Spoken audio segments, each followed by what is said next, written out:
Hello. Awesome. Thank you. So, Felix Lindner. Thanks.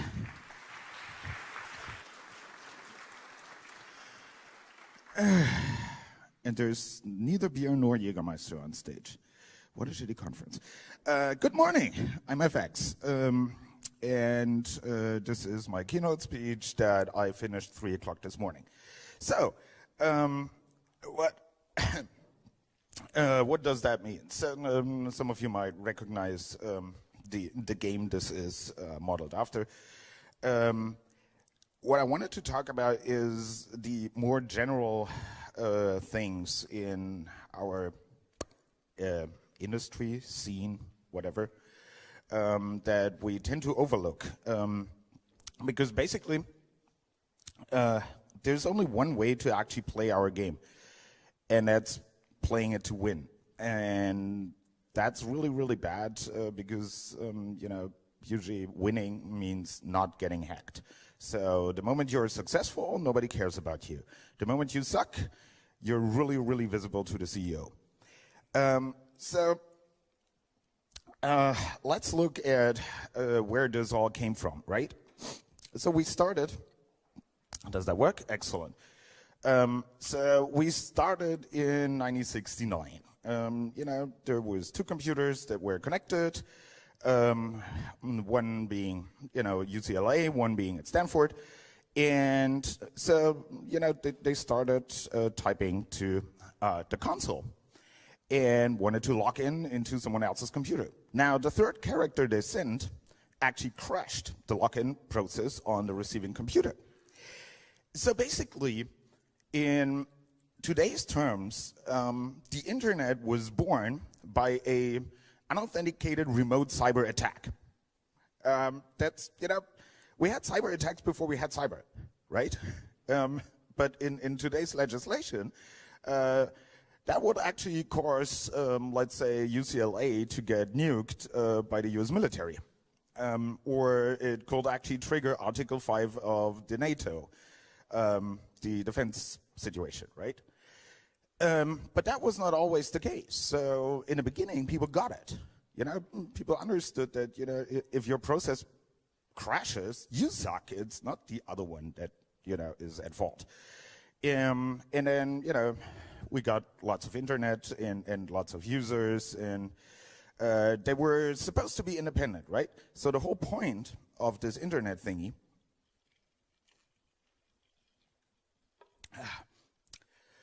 it's not beer. The whole point of this internet thingy was to have a distributed network that, if you strike one side, then, the others can still play Tetris. So, this is how it looks today. But those were peaceful times, about 25 years, and then shit happened. So, in 1992, the US government actually allowed this brand new internet to interconnect with commercial networks. That was disallowed before that. Guess what? A year later, the first banners appeared, right? And everyone was like, what the fuck? What's that? Not loading images, thank you. And just a year later, there was an advertising company in San Francisco. Anyone having, I'm seeing a little Apple logo there. So when it says designed in California, that means those are the people that fucked up our internet, right? Because they sold it, and they still do. So this is the best map of the internet we have. You see, day and night. You don't really see day and night. What's funny about this is you can see where it's night because then, there's less users, except for the flyover country, which is like the middle part of the United States. That stays because they're all surfing porn. No, really, they're actually like the biggest porn users in the world. And what's interesting is like this map came from the Karna botnet. So the Karna botnet is actually one guy that smartly enough took over about like 140,000 home routers. And he took them over because they all had username admin, password admin. And then he basically installed Nmap on them, fixed the home router to begin with, like he closed them. And this is the best map of the internet we have. So, that's actually illegal, but funnily enough, the legal sources can't actually come up with that. So, I mentioned that this internet thingy was actually built to be independent, right?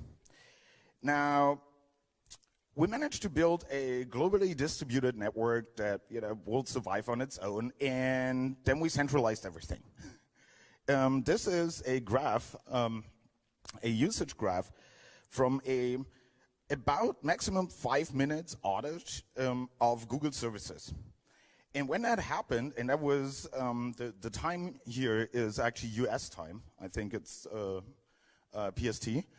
So it's in the middle of the night, and 40% of all users on the internet couldn't find any website anymore.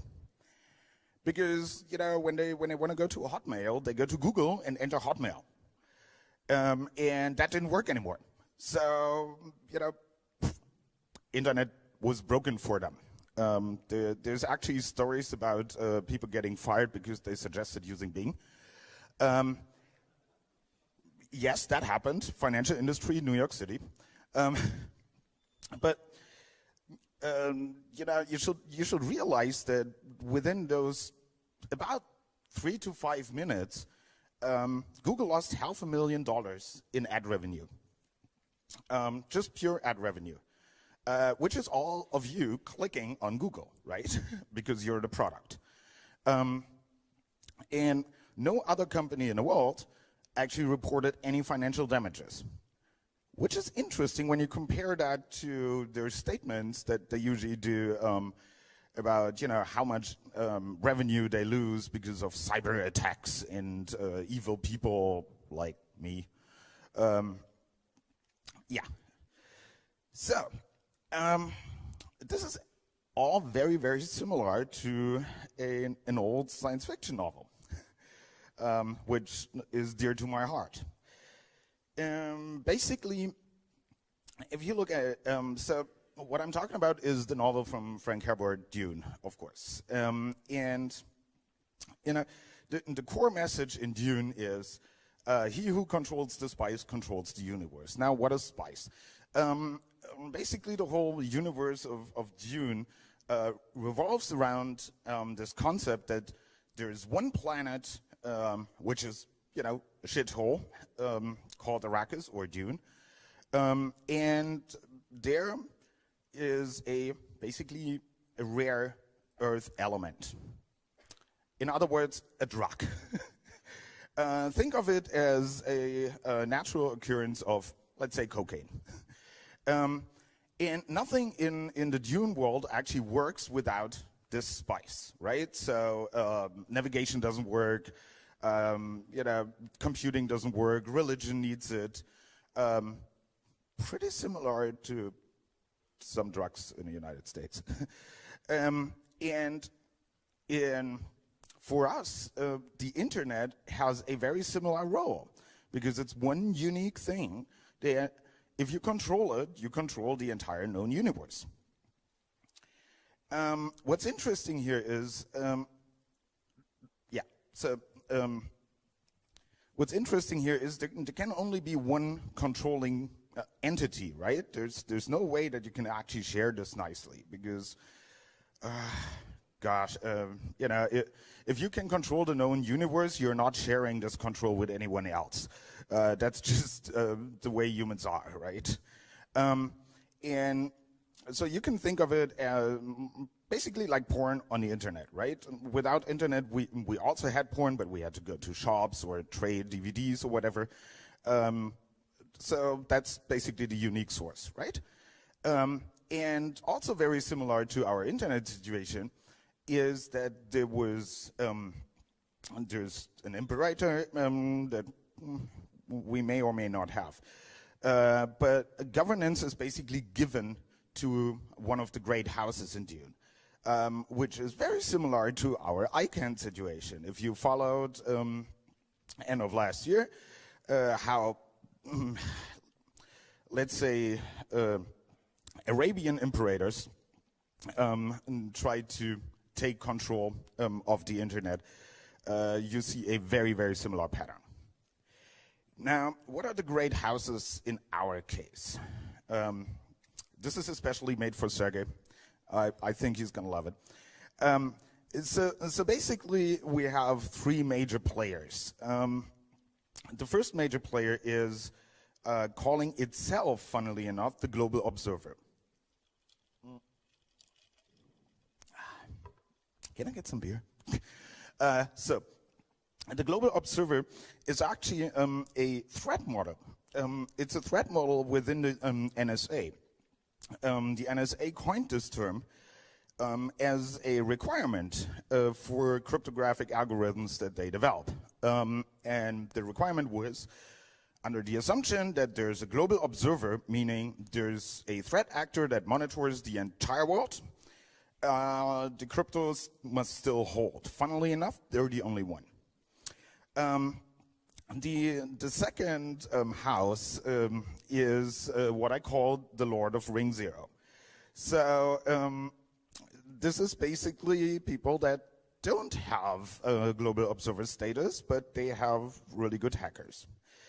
And the third house that we all know and that we all get our hardware from is the Sandserg. Let me explain what that means. So, as I mentioned earlier, the internet was basically ordered, researched, paid for, and installed by the US military. Now they want it back. What's the big surprise? They basically just had us play with it for a while, and then, you know, the moment it was adopted, they're like, hee, that's us. You know, being surprised about that is like being surprised about porn on the internet. And we have been playing with a military infrastructure. That's just a fact, and you know, if anyone is surprised about so-called revelations on NSA's surveillance scale, think about their job. So imagine this: you're a superpower, and well, we all imagine this from time to time, right? But you're a superpower. You made an internet. Everyone is flocking to the internet and using it. And then you're an agency in the superpower, and your task is, you know, monitor suspects. What the hell are you going to do? You're going to use the infrastructure that actually your country provides to the rest of the world to monitor everyone. It's, you know, they did their job, basically.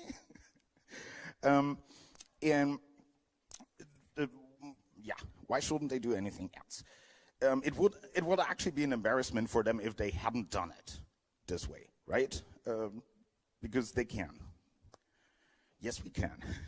Yes, we can.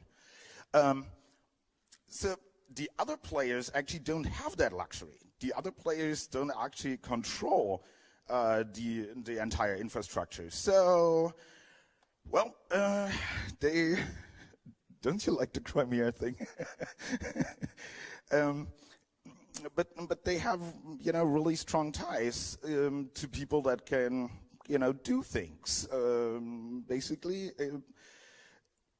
yeah. The Fledaiken have the most powerful hackers in the world, and you know, they're not hindered by something as annoying as a democratic process. Right? There's no FISA court to ask. There's no government oversight. There's just go hack it, which they're actually really good at. Like a couple of years back, a European country discovered that their entire foreign ministry, every single IP address in that foreign ministry, was actually owned and controlled by the Russians. That was funny because that went on for 4 years. And the thing is, when you control a network, the way you do that is you actually know the network better than the people that run the network. And so basically you administrated the network for them, which happened in this case. So they're like, hey, this is all going really well. Everything is updated. Everything works. Nice. We can fire a few sysadmins, which they did. And then it turned out that, well, the sysadmins that you have are not actually yours. And on, I mean, to the extent to underline how good this was, they actually had a 64-bit and a 32-bit perfect disassembler running in the Windows kernel. For the only reason that when you updated Windows, it will actually disassemble the updates while being applied to find out whether the offsets in the data structures that the rootkit usually patches changed and adjust the rootkit. This is the level of advanced stuff we're talking about here. That was actually really, really nice. Now, let's talk about circling. If you talk to Chinese government people, so I was at a conference there, and the opening speeches confused me, not only because they were in Chinese, but also the translation kept mentioning a sensor network. I'm like, okay, what the hell is that? I looked around. I was not the only speaker in the room, so it must have been the right conference. But it turns out this is how China describes their own internet infrastructure. Because the reason is, if you're monitoring everyone by design, you actually have a completely different architecture of the network, right? You don't have a mesh like we have, but you have central points where the government sits and gets all the data. And if that works, then the two computers can actually talk to each other. Now, you should consider when you think about threat models, and you know, nowadays everyone goes like, okay, so it's all NSA. Pro tip: the Chinese didn't go away; they're still there, and they're still hacking. The thing is, we're talking about over 1 billion people, and you know, if you have over 1 billion people, they compete with each other a lot because it's not a rich country, right? So there is a lot of internal competition. If you have a lot of internal competition with over 1 billion people, you still have a lot of really good people left once the competition is over. Does that make sense? So at the same conference, a key experience for me was 2 girls that were hardly 20 years old that they fumbled around how to ask the question in English after I talked about Cisco iOS hacking. And they asked the only question that I have not covered in the talk, which is a problem that you run into if you have backdoored a shitload of routers, not before. There were 20, I did mention that, right? So, you know, when everyone looks at the NSA as a threat nowadays, please do consider that there's a metric ton of Zerglings over there that have that level of skill, right? Also, you know, consider that China is the #1 market for the next decade. That's a fact. That's not going to change unless we really, really step up our amount of sex and step down our amount of birth control. This is going to stay, right? So nobody actually, even today yet, nobody has the balls to actually call China protectionism. If, let's say, if Sweden would start, you know, taxing special goods that come in, let's say German cars, there would be outcry in the European Union, stuff like that. If you want to actually do anything in China, you actually have to, required by the government, you actually have to build a joint venture in China, right? You have to make a joint venture with someone Chinese. And that someone Chinese has to have at least 51% voting power of the company. So usually what happens is the story of Huawei Symantec, incapable people find themselves really easily, is a really good example. So they made a joint venture, and then 2 years later, Symantec pulled out because Huawei had completed the source code backup and the patent backup. So this is what we're looking at today, right? Also, in June, bless you, in June as well as in the case of Terra, the great houses are what we call APT. So Sergey and I and Rodrigo have found the definition of APT being advanced. It worked, right? That's all of it. Credit to Sergey. Persistent means it worked again and again and again because you didn't do shit. And the threat only means you have no idea what they want in your network, right? But also, the threats that we're dealing with today, they are high-tech. There are different types of high-tech, but they're all high-tech. They're constant. Just because, there's yet another leak from somewhere doesn't mean that everyone else goes away, as I mentioned before. And those threats actually are pretty regardless of our society. So they really don't care. Take the case of the Aramco attack where supposedly the Iranians thought, oh, Stuxnet, we can do that as well. If you looked at it, I have the theory, like if you looked at the code, it was written in Delphi, Pascal. You remember that? My theory is actually, after I looked at a sample of this code, that the case that they deleted 70,000 or 50,000 computers was actually not because that was the plan. The plan was actually to attack the oil production, which would have global impact. I think they deleted all the computers out of embarrassment. Once they deployed the malware, they realized how bad it is, and then they, told it to kill itself. But in fact, the powers that play with the internet, with our unique source of porn, really don't understand what the fuck they're doing. And this is also in parallel to Dune. Only the natives actually get how the system works, right?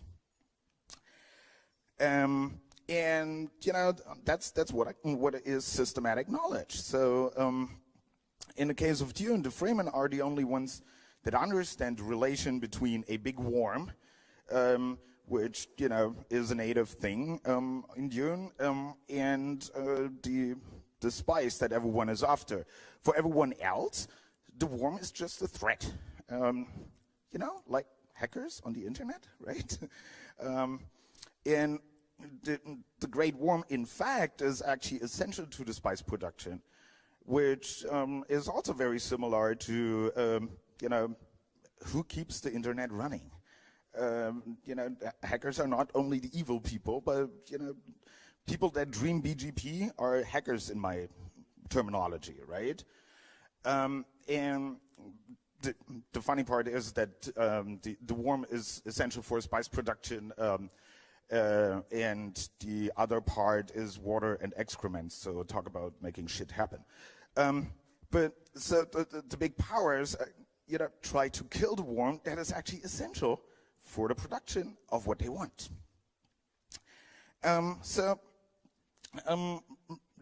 natives in Dune or on the internet basically observe their environment, respect it, and strive for integration, right?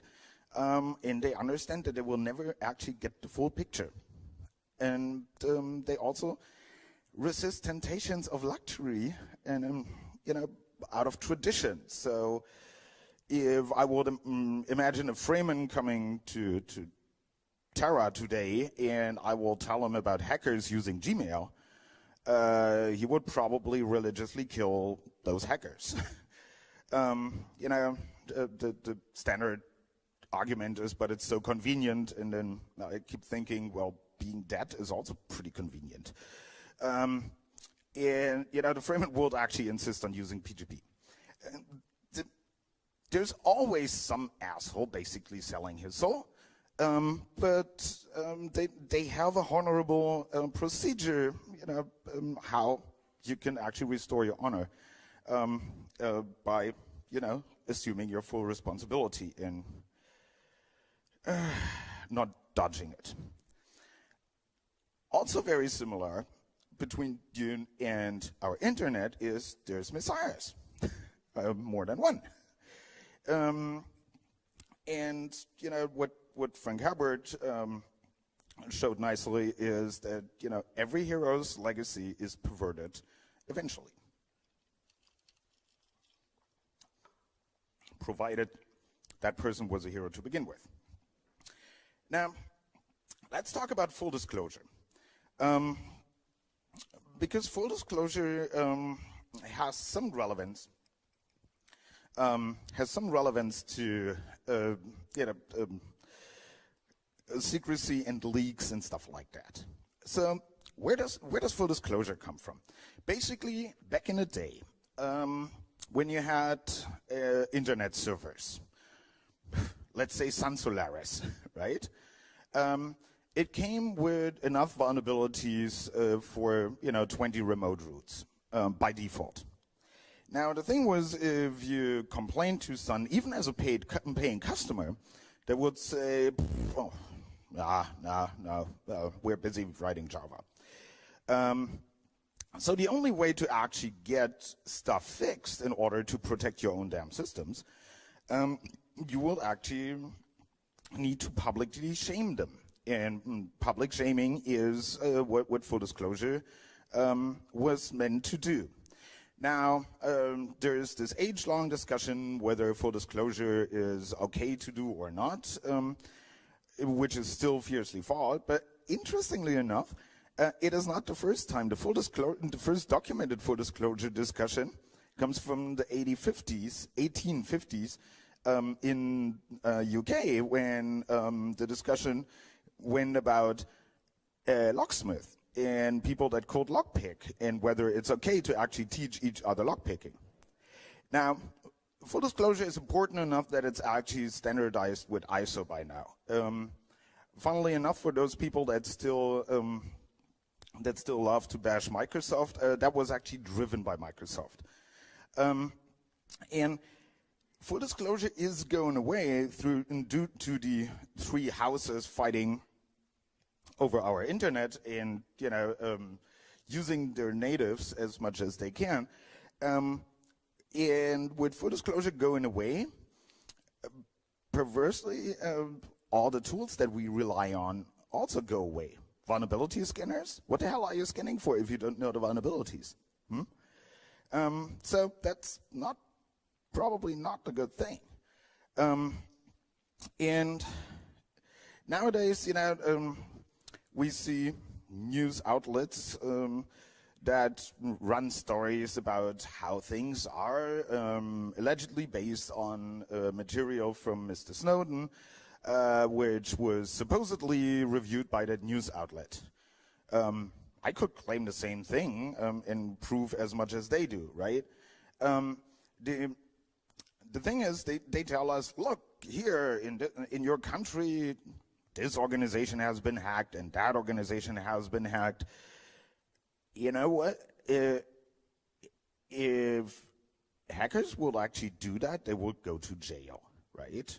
Imagine you will actually go ahead and tell the world, look, this provider has been hacked and I know about it because I also hacked it. You would go to jail. If you say, well, the same thing, but say it's based on some Snowden document that you supposedly saw, that's supposed to be fine. And also, we figured responsible disclosure many, many years ago. So basically, you talk to the affected parties first, have them fix everything, and then you go tell the world, yay, look what I found. So what I'm really concerned about is, like, why the fuck hasn't anyone that supposedly has access to the Snowden stack of documents first thing in the morning went through it, what are the affected companies, and called them. Hello, you have the NSA in your network. Bye, click. So not a big deal, right? If they don't care about it, that's a different thing. So what we see is things that will bring us to jail are now considered cool, right? So previously or recently released documents about Germany actually contain passwords. They blacked out all kinds of things, but they left the password in there, which was actually the password for the entire network management system of a satellite communication company. Fine, you can do that. No, you can't. It's actually illegal in Germany. You would actually go to jail. And so maybe someone can explain at some point to me why the whole stack isn't released, because it's the same people that, you know, are WikiLeaks fans and worked with WikiLeaks, and their story is to release everything. So why are we sitting on a stack and release pointedly and, you know, show PNGs that supposedly are screenshots from PDFs that supposedly came from the NSA? I'm not getting it. I'm really not.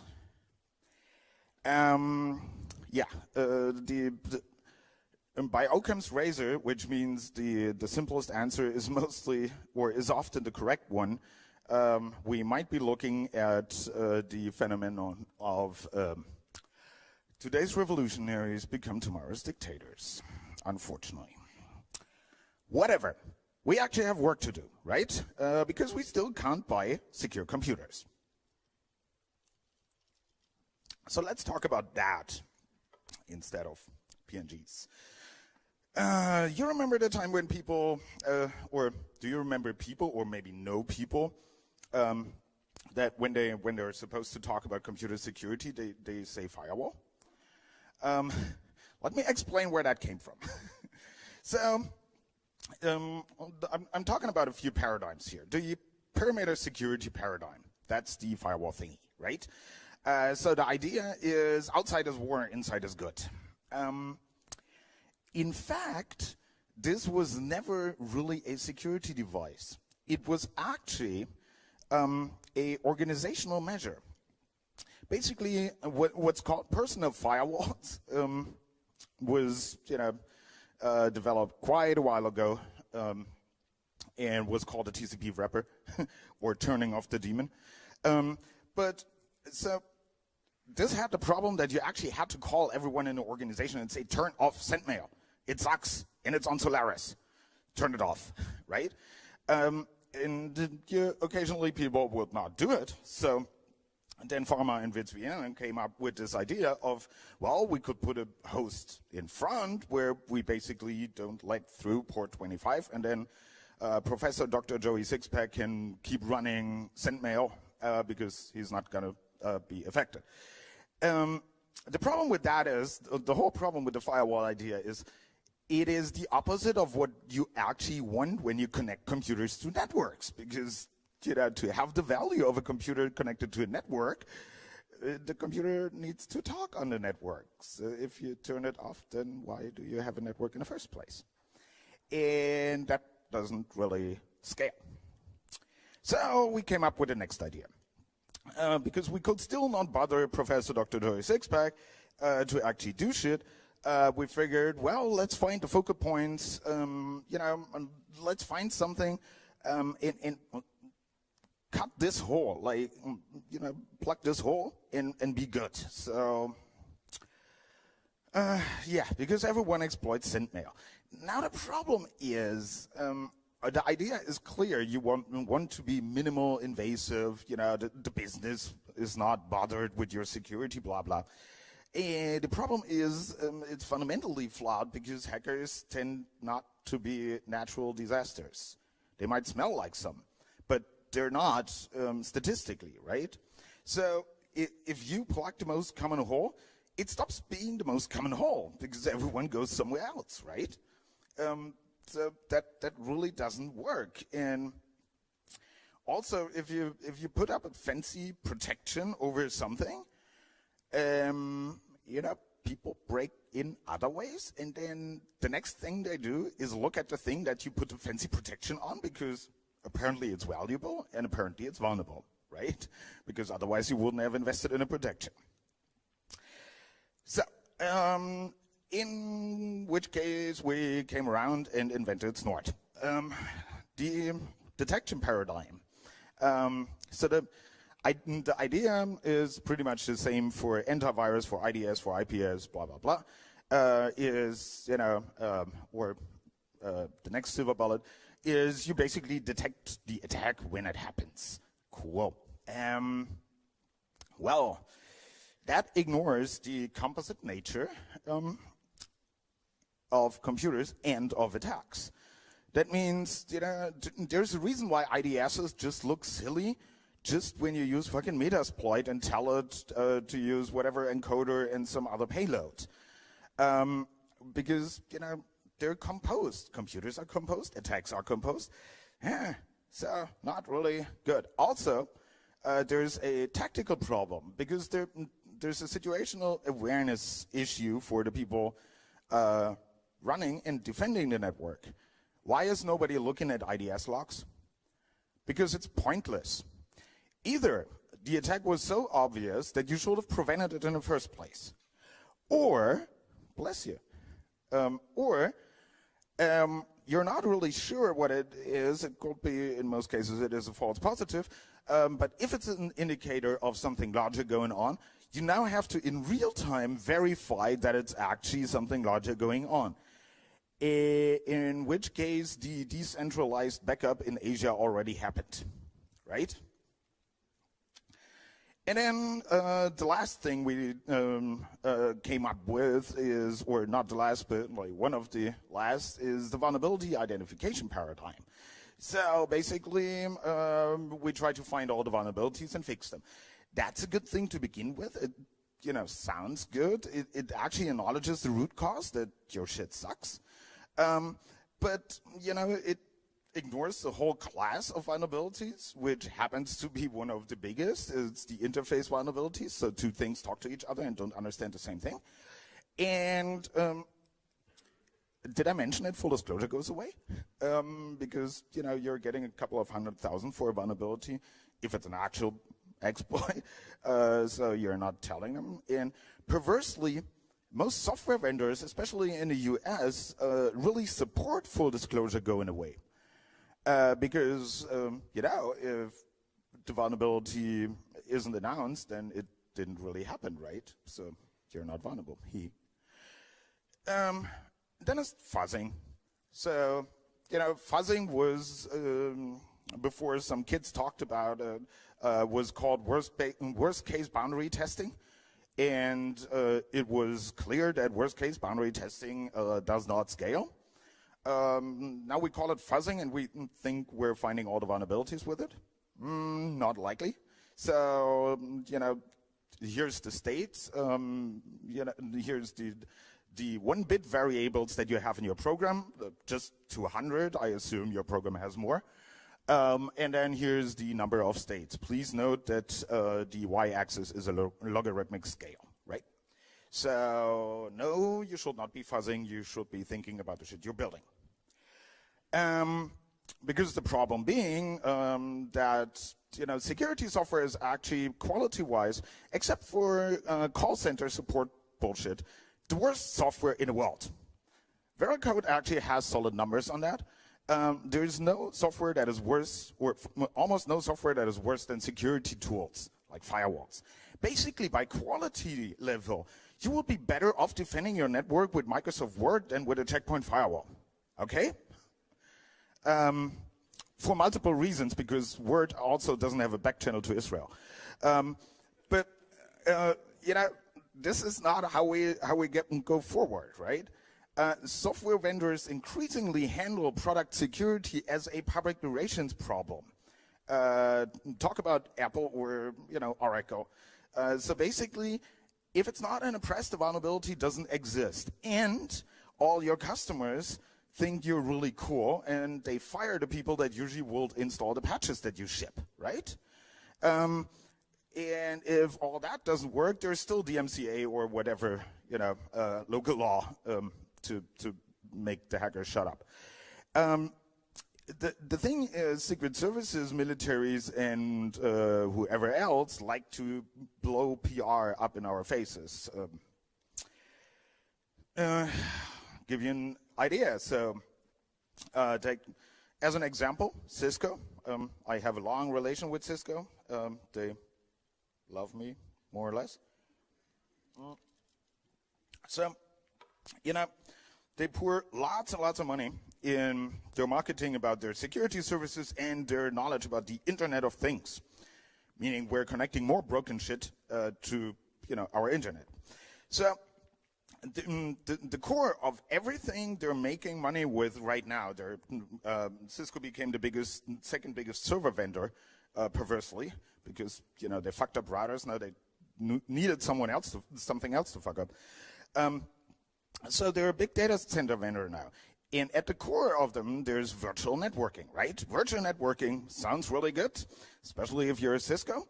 Now, we looked at the core of that, the Nexus 1000V, and it turned out to use a fixed AES key and a fixed initialization vector hard-coded.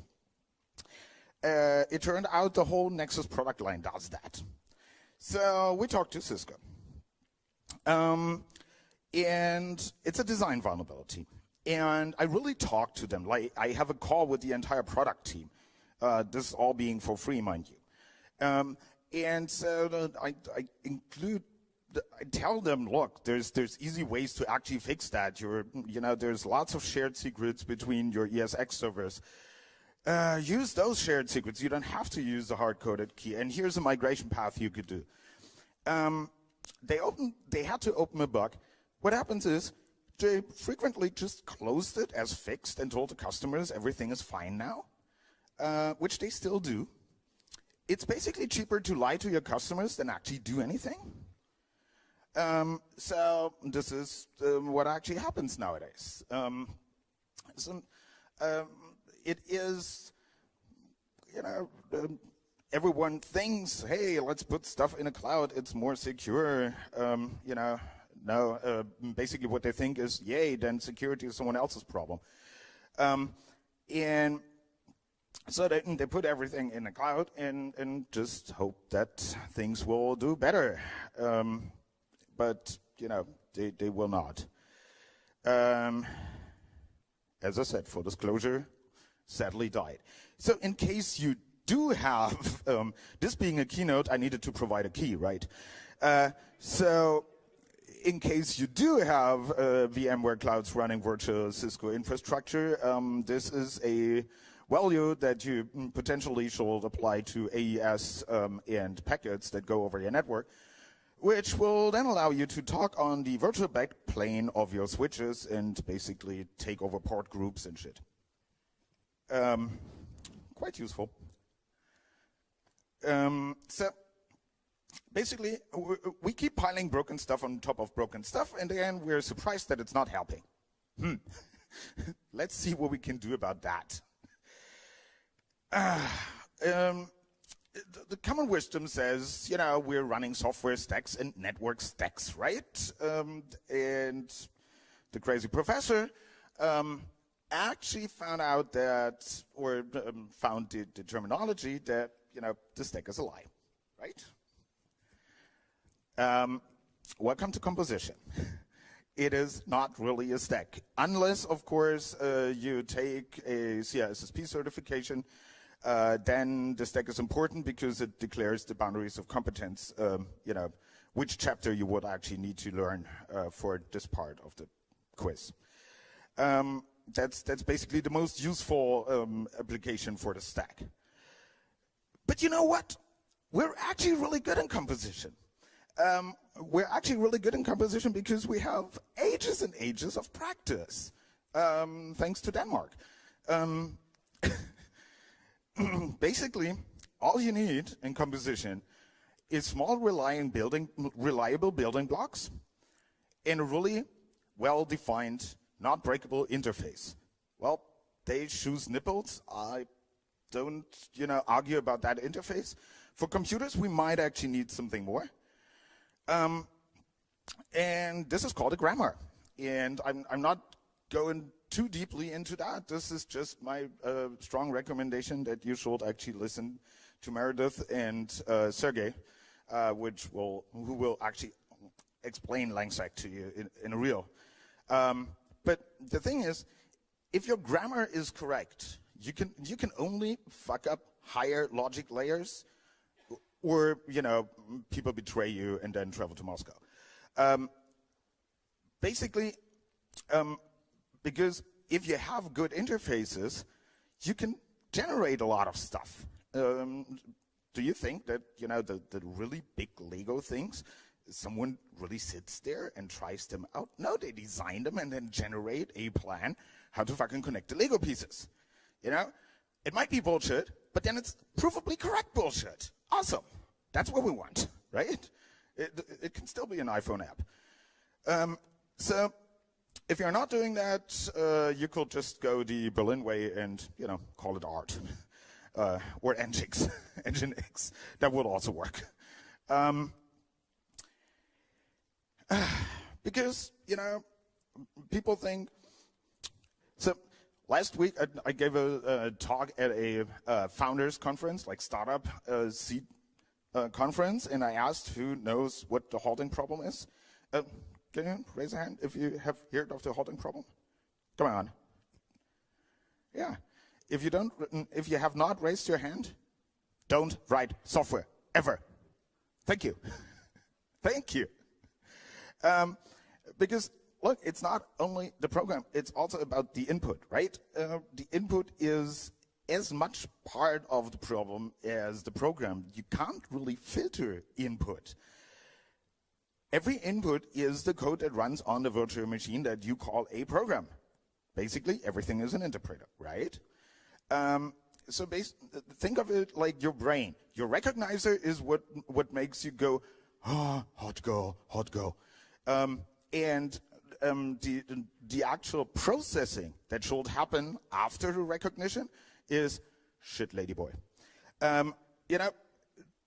Those are two distinct steps, and unless we build our systems the same way, we're not really getting anywhere. So basically, this is what we call professional experience, right? You fucked it up before, you know how it is. So, if you ignore that elephant in a decidability room, then you're dying. It is not an irrelevant, and so. The simple summary of LangSec is basically you must be this small to survive, which is the red line, right? Otherwise, what you argue with could turn out to be a root shell. Composition is a bitch, and the problem is updates are her sex toys. So think of it. IBM found out in 1984 already that every time they tried to fix something in a host system, they had a 15% chance over all their business units to actually make the whole system worse, right? Mind you, worse. It's not saying the fix didn't work. It's saying it was worse than before, right? And why do you think that changes with your iPhone? It doesn't, right? Every time, you touch the system, you change the entire composition. That means the people that actually need to defend the system actually learn a new system. Operators know that. You remember novel network servers? There's a reason that they actually were, forgotten in dorm rooms and stuff, because they just worked. You could actually listen to them and find out if shit goes wrong. So you could tell if there's someone in there. Now compare that to an Arch Linux server. I call it Arch Linux because it's mostly made in Germany, and they update everything every 5 minutes. Now, and keep going. Think about that. How do you want your car to get over-the-air updates every morning when you drive to work, or hopefully? Many embedded system vendors had no problem with Heartbleed simply because they were not updating OpenSSL every 5 minutes that some punk told them to do so. There is a reason that, in medical devices and stuff, you're not supposed to change the software because then you need to recertify because you're changing the entire damn system, right? And also, if you try whitelisting, well, the biggest company for whitelisting had no whitelisting on their server that held the key for all the whitelisting. Why? Because it was updating all the fucking time. And that's really a problem because patching actually makes defense worse. It makes it harder. If you apply the patch, you're changing the entire system for the defense. So the defense is back to square one. You have to find out how the whole system works, right? The attacker actually gets another chance. Think of ASLR and stuff. The memory layout changes. Let's see, maybe something is exploitable that wasn't before, which actually happens often to be the case. So, and if you wait with patching, so you're not changing your system all the time, you're making free ODA. That's not really smart. Because, we end up being a world of addicts. In patch because we're addicted to a functioning computer. And so, we get the patch, we get the next patch, we get the next patch, next version. If you know someone with a drug addiction, that's pretty much the same pattern, right? So the thing here is, have you realized that software isn't sold? What's sold is a license for you to use a copy, not necessarily a correct copy, mind you, of that software. So what you're buying or what you're actually renting in legal terms is a license. So there's no product, which means there's no product liability, right? There's two industries in the world that have no product liability, software and drug cartels. It's the only two industries that call the customers users. Think about that. The thing is, so you don't have product liability, but you have a license, so you could call it a contract. But then the contract actually disclaims all warranty and all liability for damages as much as they can, even open source software. That's the capital letters part in a GNU license. Yes, same here, right? So the core of the problem is that if you build software that doesn't suck, you sell it once. If you're Oracle, then you sell time and time and time again, right? Because it's broken and people can't sue you, so they buy the next version and the next version and the next version and the next version. So basically, there is no money in making secure software. And until that changes, we're stuck with stupid ideas. Because, if it's bad, take the cloud, make it worse. Terms of service. Terms of service are the cloud version of your software license, right? So what I really love about this one, I love Apple, not. iCloud. Basically, one of the core parts of their terms of service is they can delete all your data anytime for any reason. That's not really what their marketing story tells me, right? So it tells me I can make naked pictures of famous people and put them in the iCloud and it will be secure. You know what's funny? Geklaut is in German the past tense of stolen. So cloud makes a lot more sense in German, actually. Or look at Google, right? Google basically can use your content for everything they do now and in the future, forever. That's okay, fine. World is not going to change, right? I mean, look at it geopolitically. Nobody expected that we have a war in Europe against Russia like a year ago. Now think about, you put everything in the cloud and then the world changes. Thank you. What I like the most is actually TwitPic. They take credit for your content. They make it their own. They reproduction is theirs. Basically, all the rights are with them, except for when someone complains legally, then it's your problem. So, yeah, nice cloud service. Thank you. Well, and then there is this trust issue, right? Because, why do we care about secure computers? Because we want to trust them. So the cloud now says, hey, look, you can trust us. Look at Google. Google doesn't say we're evil, so we're not evil. Oh, it leaked? That must be your fault. Remember, and this is how it works in the banking industry as well. Unfortunately, data leaks actually have caused suicides already. So, to conclude, the thing is, okay, so far we suck, right? But we're pretty much the only natives left, right? We should learn, we should think, we should experiment, not repeat stuff that, someone publishes somewhere or, is supposedly coming from a cheap hotel room in Moscow or an embassy in UK, but actually think for ourselves and, work on actually making things better, sharing them, and keeping promises, and building software that keeps promises, which Meredith is now going to go into detail after me, so I'm not going there. Basically follow the old hacker ethics. Because it is our principles that really define our future, right? And we should adhere to our principles. Do we Gmail or do we apt-get install postfix? Which actually is a quicker way to get email than setting up a Google account, by the way. Do we hype everything? Do we repeat every story that someone says, here, I hacked this and I hacked that, and then, no, you hacked the emulator that does that? That's a different thing.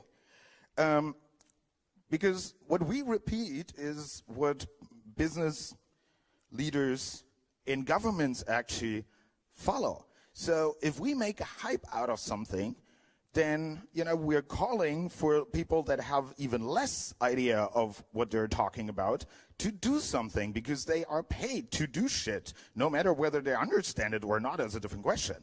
They're paid to do something, right? So if you say, hey, look, I hacked the entire energy grid, what happens is your government comes up with regulation. And that regulation will be stupid, trust me. Because they're not asking you about the regulation. They're only taking your hype, right? So, with that, basically, whatever we do, whether, we hype or we actually work, it is a self-fulfilling prophecy because we are the ones being the prophecy and causing it. So, it will be our future, one way or the other. Thank you very much. Har du en vanlig mikrofon?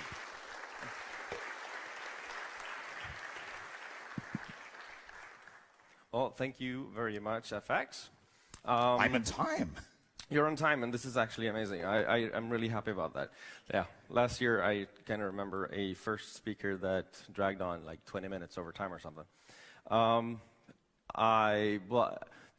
you come up with a parallel to the thumper, by the way, for the Dune thing? So, yes. So the thumper is how you attract worms, right? So, yes, we actually have. Because it turns out,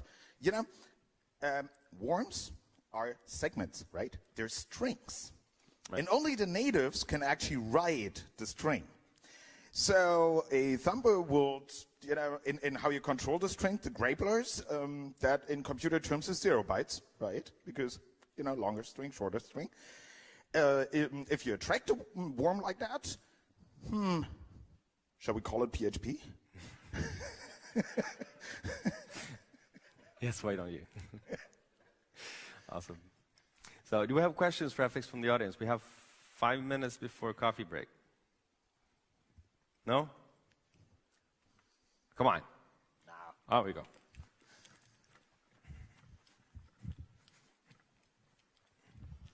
This is more a question for the audience. How many here uses Gmail? I do. What? Oh, we are fucked. The question is using it for what?